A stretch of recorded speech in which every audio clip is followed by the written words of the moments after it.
Queria convidar você a pegar o esboço da mensagem que está aí no boletim que você recebeu, para que você possa acompanhar. Você que está aí nos vendo pela internet, eu quero convidar você também a fazer o mesmo. Você tem acesso ao esboço. Quero que Deus abençoe sua vida durante todo esse tempo da mensagem. Lucas 7, de 11 a 16, é o texto dessa manhã. Por favor, encontre na sua Bíblia, conecte-se ali da maneira como você consegue chegar e acessar o texto bíblico e mantenha ele aberto para que nós possamos estar retornando durante toda a mensagem. O tema hoje é família. Hoje pela manhã e hoje à noite nós estaremos falando sobre família. Um plano, um projeto de Deus para cada um de nós. Você já viu o poder de Deus se evidenciar na vida da sua família? No momento de enfermidade, um momento de briga, um momento de quebra de relacionamento, um momento em que você tem uma traição, em que você tem uma frustração. Como é que o poder de Deus se manifestou nessa hora? Você consegue lembrar? Como você se quebrantou, buscou e viu o agir de Deus, talvez até de uma forma surpreendente. A sua família foi restaurada pelo poder de Deus. É sobre família sendo restaurada que nós vamos falar hoje. Quando vem a morte, quando vem o luto, a tristeza pela perda de um ente querido, ou quem sabe a tristeza pela quebra de um relacionamento, a tristeza pela perda de um emprego, a tristeza por um sonho frustrado, por um projeto que está demorando demais para acontecer. Como é que você lida com isso? Como o poder de Deus se manifesta quando esses sonhos se frustram e você não consegue vê-los acontecer? Como é que as suas emoções são restauradas pelo agir, pela intervenção do poder de Deus? Como é que você vê Deus intervindo na vida da sua família? Hoje o texto que nós vamos estudar é a história da viúva de Naim. Essa história só foi registrada no Evangelho de Lucas. Nos outros 3 ela não aparece. Jesus ressuscitou apenas 3 pessoas durante todo o seu ministério. E esse jovem é uma dessas pessoas. Nesse texto você vai encontrar a compaixão de Jesus e a maneira como ele responde às necessidades das pessoas, particularmente às necessidades das mulheres. Um grupo tão sofrido, tão discriminado naqueles dias. A compaixão de Jesus nos surpreende quando nós vemos esse texto. Eu peguei da internet o texto bíblico representado, que é uma outra forma de nós lermos o texto. Eu queria que você visse a representação desse texto bíblico.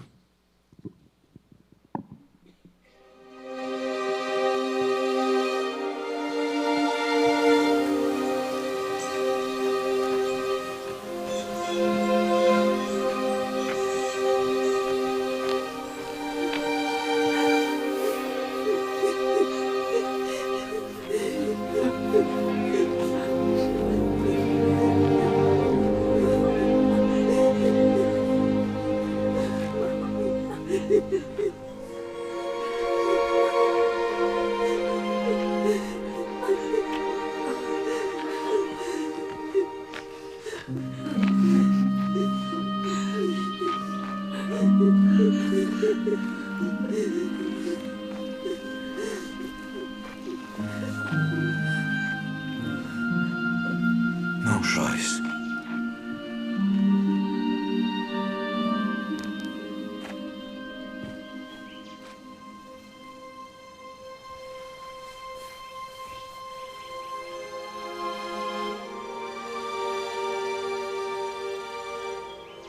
Jovem, a ti te digo, levanta-te.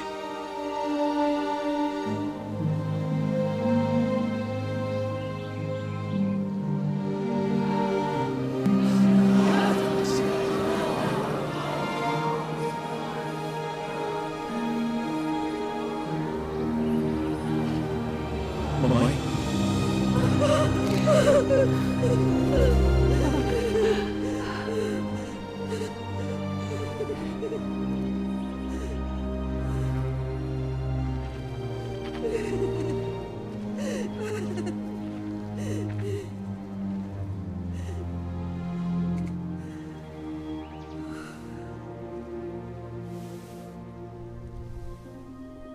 Um grande profeta se levantou entre nós. E Deus visitou o seu povo.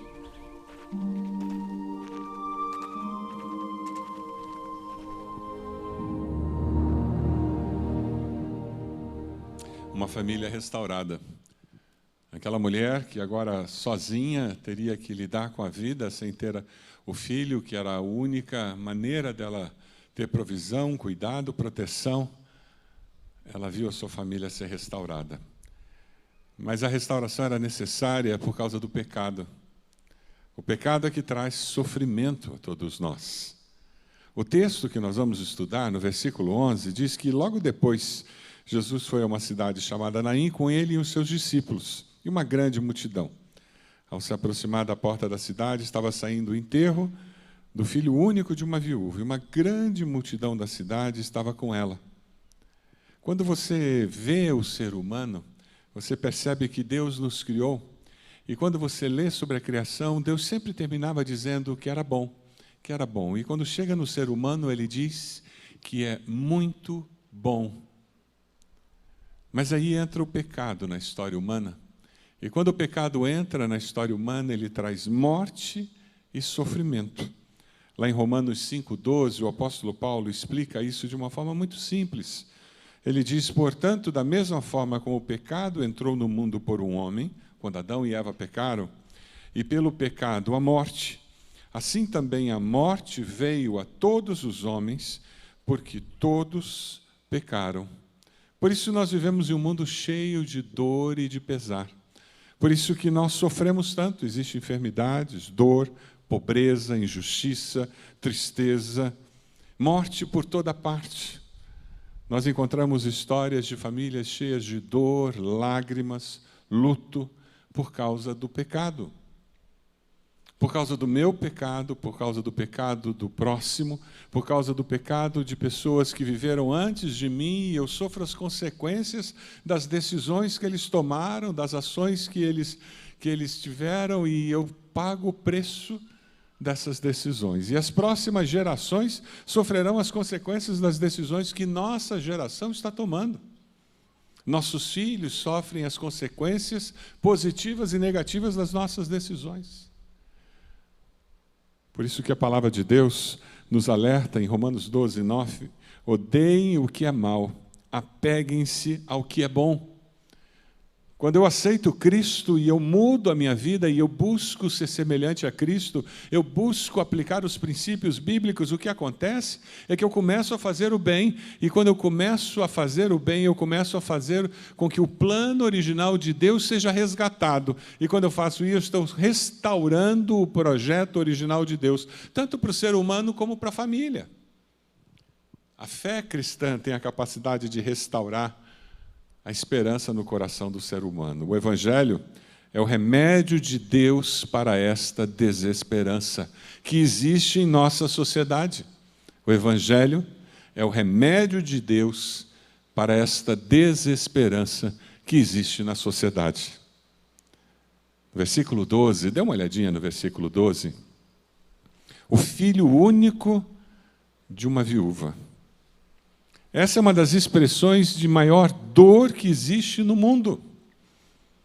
Perder o esposo já é uma tremenda dor, mas perder um filho, e o filho único, pessoas que já perderam um filho, costumam dizer que não existe dor mais doída na vida do que ver essa ordem natural das coisas ser quebrada. Que o natural é que os pais sejam sepultados pelos filhos.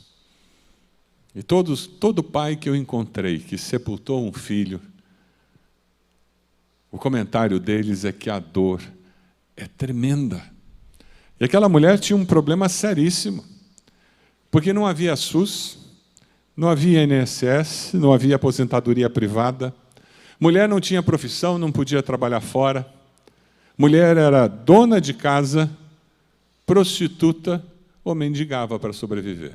Não tinha outra opção. Quando morreu o marido, O filho assumiu a liderança da casa, da família.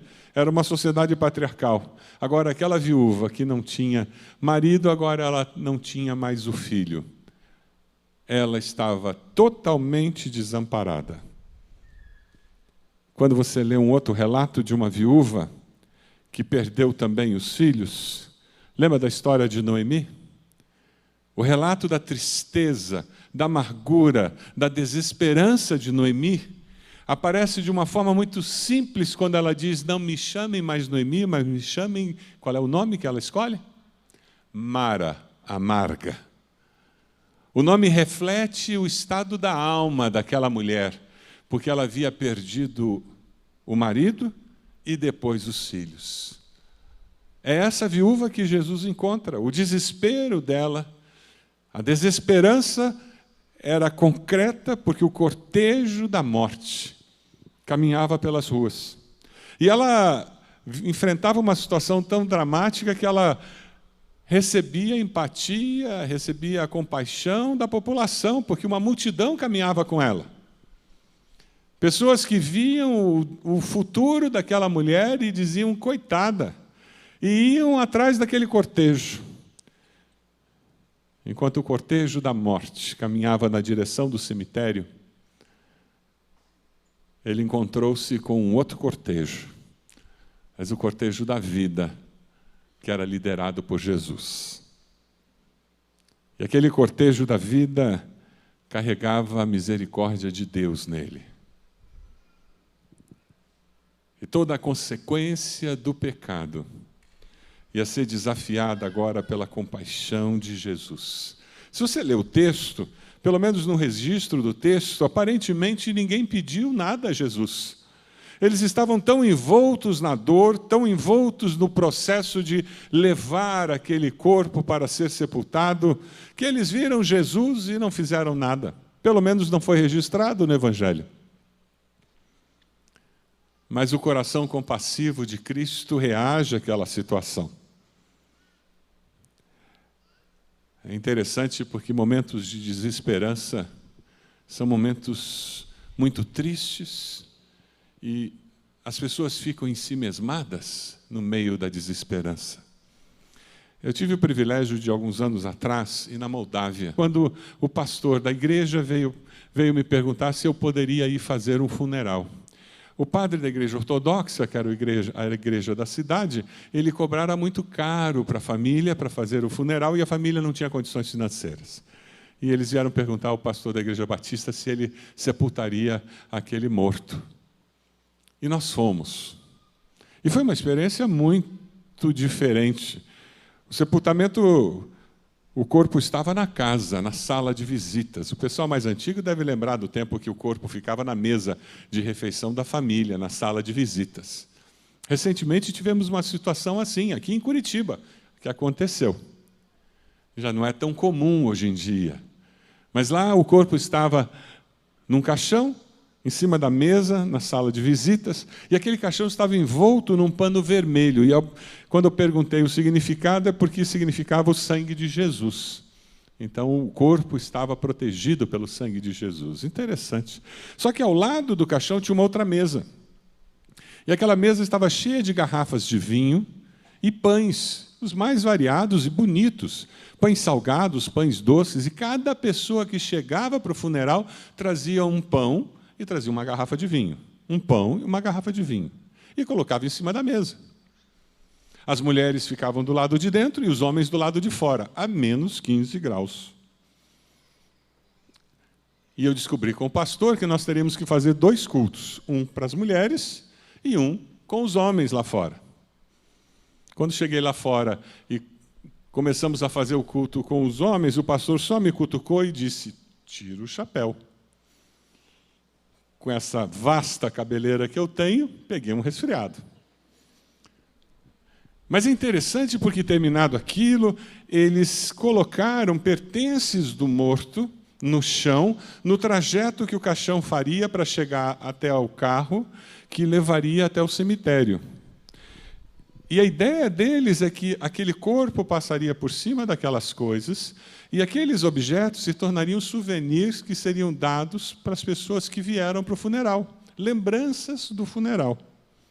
Porque todos foram até o cemitério, de lá voltaram para casa, sentaram e comeram aqueles pães tomando vinho.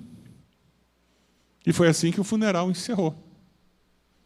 E cada um levou uma lembrancinha do funeral, que nem a gente leva de aniversário, leva de casamento. Se o pessoal de eventos descobre a moda, vão lançar a moda de ter lembrancinha de funeral aqui. Mas o triste de tudo isso é que era um rito cheio de simbologias, mas vazio. E uma desesperança absurda em tudo que era feito. Uma falta de conforto, uma tristeza angustiante naqueles familiares, porque não tinha Cristo, não tinha vida eterna. O que tinha era um rito vazio. A realidade humana, sem experimentar a compaixão de Deus, é muito triste. Passados alguns anos, não muito tempo atrás, alguém de um pequeno grupo nosso pediu que nós fôssemos fazer o sepultamento da mãe dele, e aconteceu no cemitério Iguaçu, aqui em nossa cidade. Eu e ele fomos para aquele sepultamento. Sabe aquele sepultamento que você não pode cantar nada, porque ninguém sabe nada? Os únicos crentes éramos nós, não tinha mais ninguém que fosse de igreja. E eu preguei a palavra, nós oramos, e as pessoas tinham pedido para eles fazerem uma roda de Ave Maria, Pai Nosso, ao redor do túmulo, e ficaria menos constrangedor se eu não estivesse lá. Então, nós não fomos para o túmulo. Nós terminamos aquele momento na capela e disse para as pessoas que elas podiam se despedir, porque o corpo estaria indo para o lugar do sepultamento, e que lá seria feito um momento de orações, um momento com Pai Nosso, Ave Maria. Eu anunciei que teria isso. E quando eu terminei isso, uma das netas sai do fundo da capela, com um ar desesperado, e se atira em cima do caixão e começa a gritar, e começa a bater no caixão: minha avó, minha avó, minha avó, não vá embora, não me deixe. E de uma forma desesperada ela gritava. A comoção tomou conta do ambiente, ninguém sabia o que fazer com aquela jovem, e as pessoas tentavam tirá-la do caixão e ela se agarrava naquele caixão. Foi muito constrangedor, um ambiente muito difícil. Depois, com muita dificuldade, 2 homens conseguiram retirá-la do caixão, porque ela se agarrava ao caixão e ela gritava que amava a avó e que ela não queria viver com a avó, ela não ia conseguir viver sem a avó. E, de repente, conseguiram tirá-la, levá-la para fora e, finalmente, conseguiram levar ao caixão. Ed e eu ficamos ali, e eu até estava pensando em, quem sabe, ter uma oportunidade para conversar com aquela jovem. E depois que todos foram embora, qual não foi a nossa surpresa? De ver aquela jovem sentada num banco, conversando com 2 amigas e dando risada, dizendo: eu tinha que fazer todo aquele teatro, porque senão as pessoas iam pensar que a minha avó não era amada. Eles tinham que ver alguma coisa assim, porque para as pessoas acharem que alguém se importava com a minha avó. E dando risada, não existia um pingo de compaixão, não existia um pingo de sentimento, rito vazio, desesperança. Existem muitas pessoas que vivem nessa vida de forma vazia. Elas veem a morte, elas veem o sofrimento, mas de uma forma rasa, elas não percebem o que está acontecendo ao redor delas. Mas não é assim com Jesus. Jesus vê o sofrimento e Ele sofre conosco. Veja lá o versículo 13. Versículo 13 diz: ao vê-la, o Senhor se compadeceu dela e disse: não chore. Se você pode marcar aí no seu celular, ou quem sabe na sua Bíblia, marque aquele: o Senhor se compadeceu dela. Porque é isso que Ele faz com você.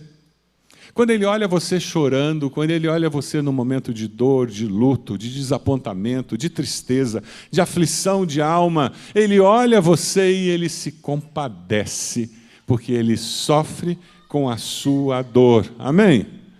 É assim que Deus reage, é assim que o nosso Cristo vê o momento de dor que você vive. A tristeza humana que nós encontramos na história dessa mulher, ela é atingida pela compaixão de Jesus.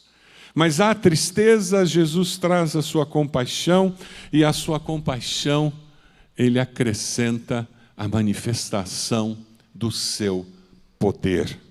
Sempre que nós sofremos, Jesus está próximo, e próximo com um coração compassivo. Olha para a pessoa do lado e diz para ela: Jesus está contigo e cheio de compaixão. Ele está cheio de compaixão. Ele entende a dor que você sente e Ele é compassivo. Na aproximação de Jesus, as nossas esperanças renascem. Quando nós nos aproximamos de Jesus, existe um renascimento da esperança. As possibilidades surgem outra vez. Talvez de uma forma diferente, Ele vai fazer algo novo. Existe a possibilidade de um recomeço. Amém? Com Ele sempre é possível. Nós não fazemos ideia de tudo que Deus quer e pode fazer conosco.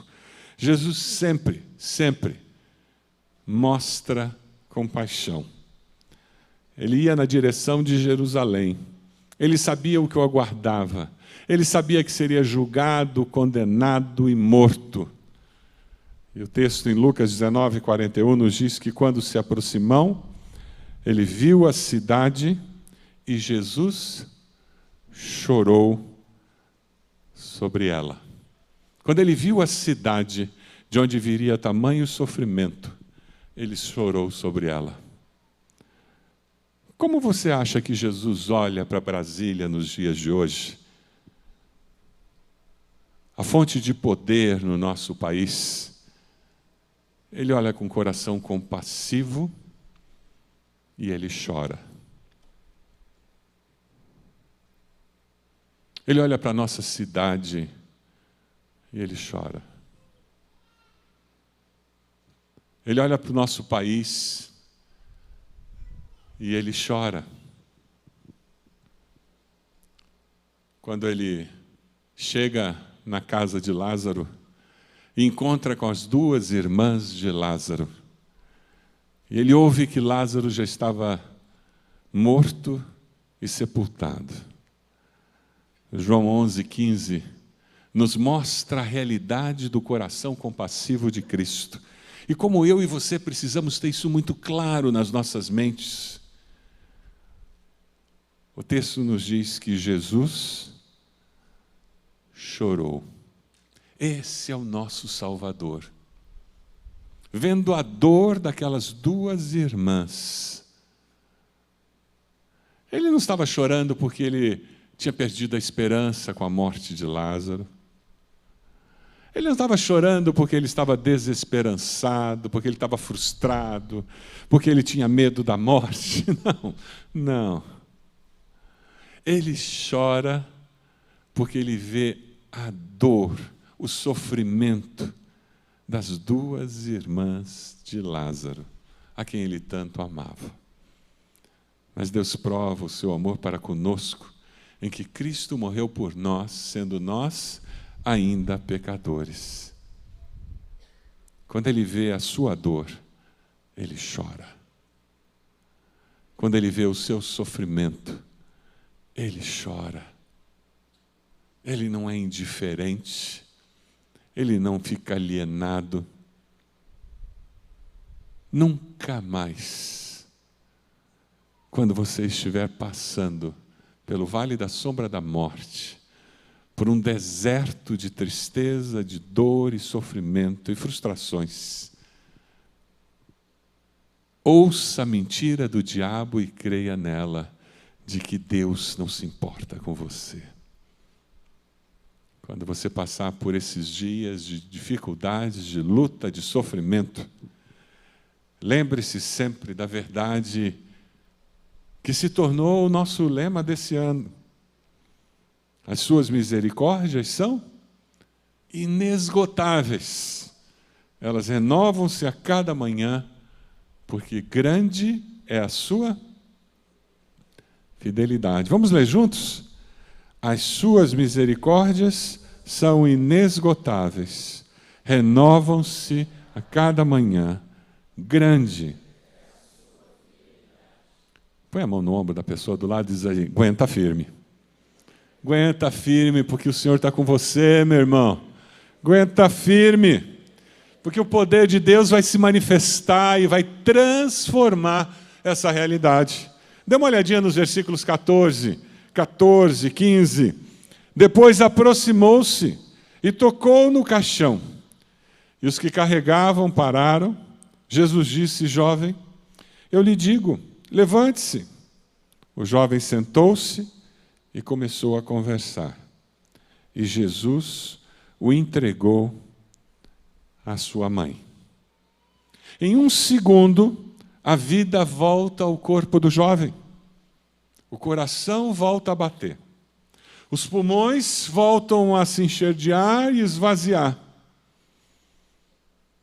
O sangue volta a circular, aquele sangue coagulado nas veias, de repente se torna um líquido novamente.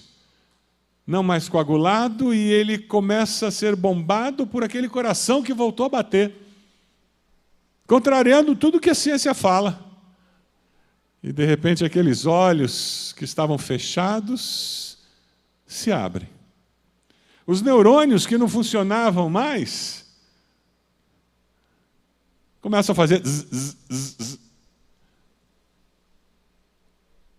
e começam a juntar as ideias. Tudo volta a funcionar. Sabe por quê? Porque o cortejo da vida prevaleceu, aleluia. Quando você se encontra com o Deus da compaixão, a vida volta ao corpo. Versículo 14 diz que Jesus se aproximou. Ele é proativo. Ele sempre está agindo a nosso favor. Nunca esqueça disso. Às vezes nós não percebemos. Sabe seus filhos? A maioria do tempo eles não fazem ideia de tudo que você está fazendo a favor deles, não é verdade?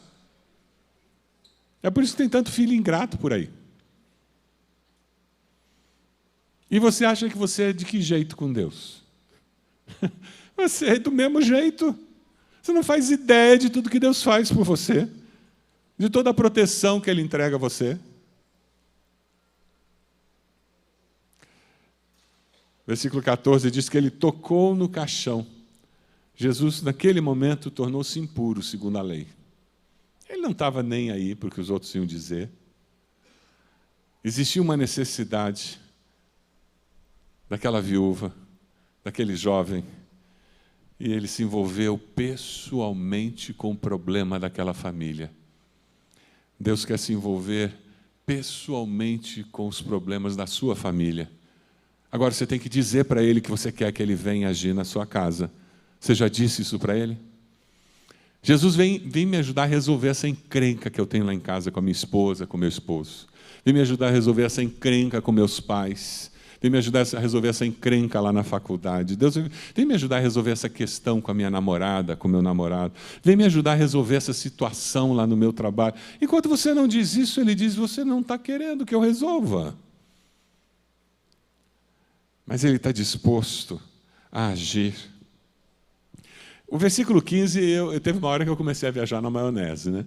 Versículo 15 diz que aquele jovem, na hora que Jesus disse, levanta aí, o que foi? O que aconteceu? Sentou-se e começou a conversar. Como será no dia da volta de Jesus? Você já teve tempo que você deu ares ao pensamento?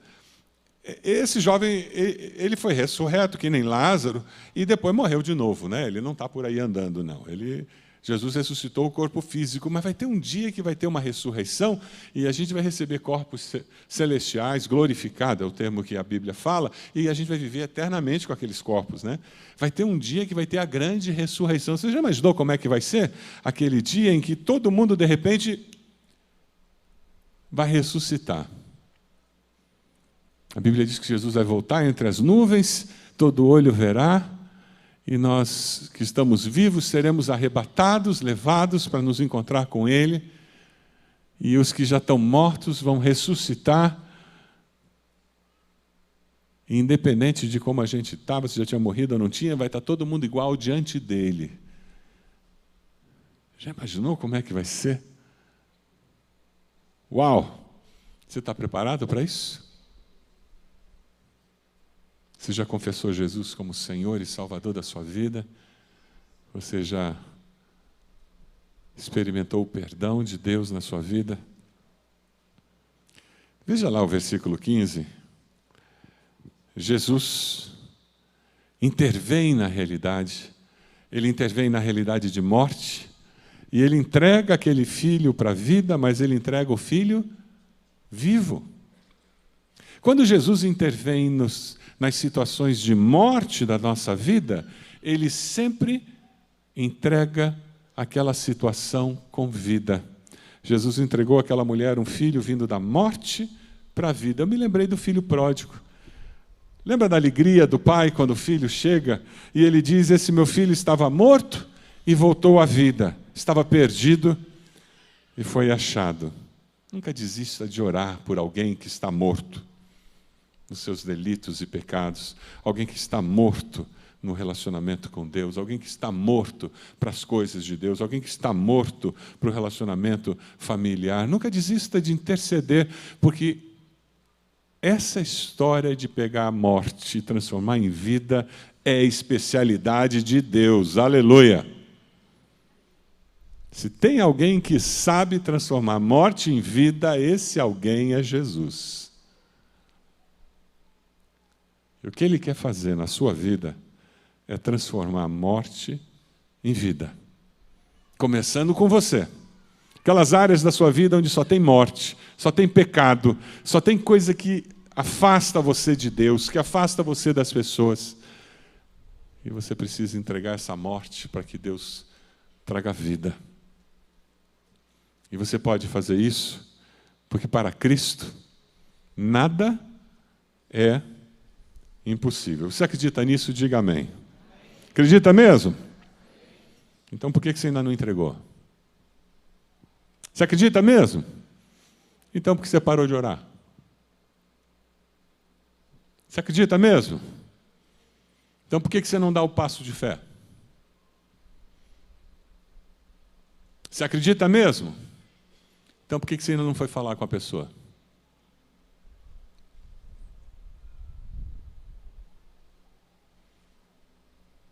Vai lá e toca no caixão onde tem a morte. Vai lá e dá uma palavra de autoridade no nome de Jesus para trazer vida onde tem morte. Se você acredita mesmo, então por que você fica na beirada da estrada vendo o cortejo da morte passar e não faz nada?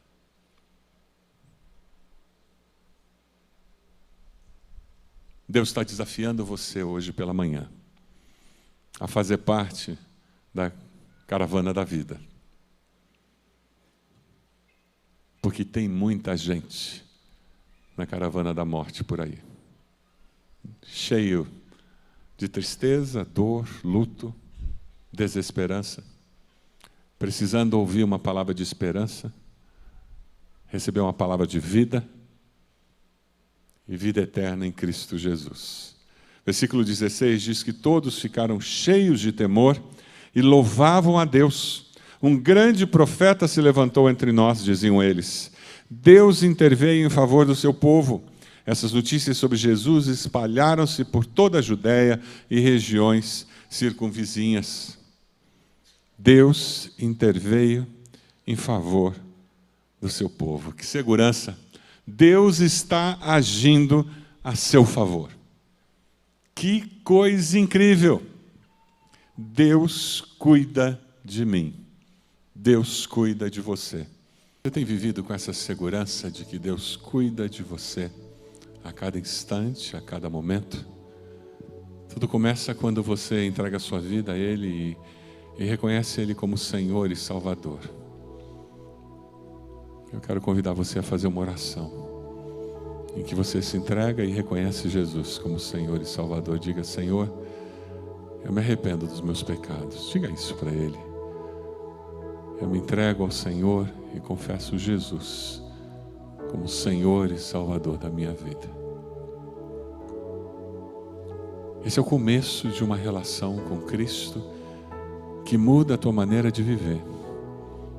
Você caminha com Jesus compassivo. E esse poder que ressuscitou aquele jovem vai trazer vida para você no meio do deserto que for, no meio da provação que for, porque é o poder de Jesus que traz vida para que você enfrente toda e qualquer situação. Eu quero convidar você que está entregando para o Senhor alguma área de morte na sua vida, alguma situação de morte que tem sido provação para você.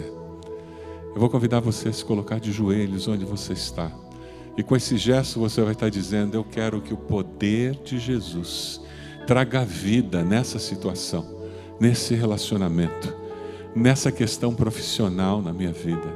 Eu quero que o poder de Jesus transforme o que é impossível em possível. Eu quero que Jesus venha intervir na vida dessa pessoa e que eu seja alguém que faça como Jesus, que toque na vida dessa pessoa para trazer vida, que acabe com a morte que o pecado está gerando. Eu quero ser instrumento de Deus para trazer vida na vida dessa pessoa. Coloque-se de joelhos, pedindo que Deus faça um milagre na sua vida, na sua família. O poder de Deus manifesto ali na sua família, trazendo vida onde existe morte hoje, transformando a realidade da sua família. O poder de Deus pode fazer isso. O desejo do Senhor é que você viva a vida abundante, completa, que Jesus veio nos trazer. Coloque-se de joelhos, dizendo: Deus, eu quero ser instrumento para levar vida na vida de alguém. Talvez você esteja lembrando de um vizinho, de um parente.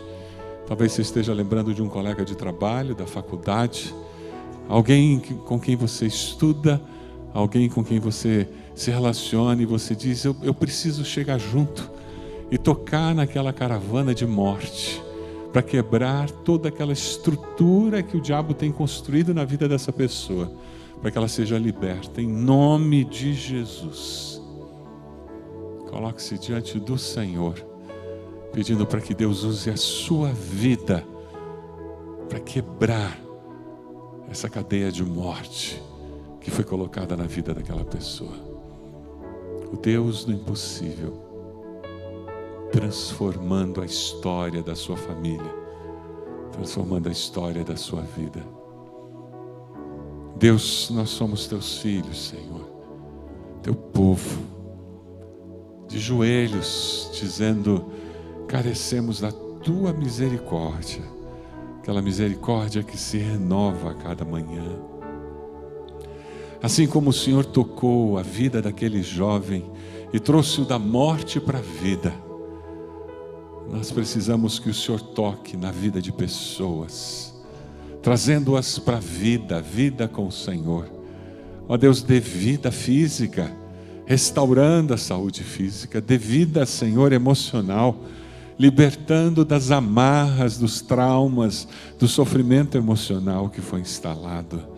Ó Deus, toca na vida espiritual, quebrando as amarras que o inimigo tem colocado, que os impossibilita de ter uma relação viva com o Senhor, de experimentar a salvação que é em Cristo. Deus bendito,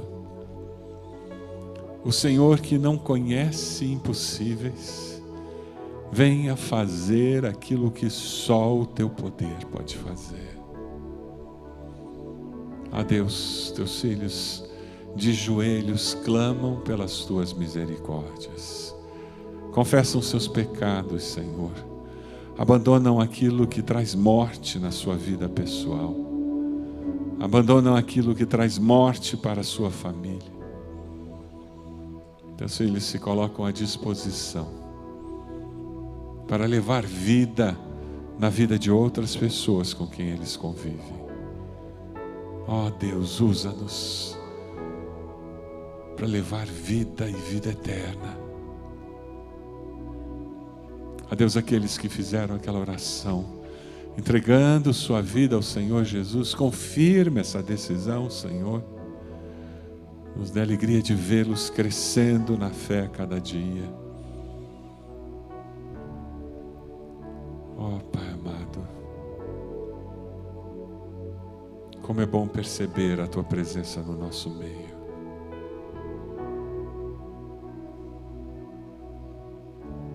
Continua falando aos nossos corações.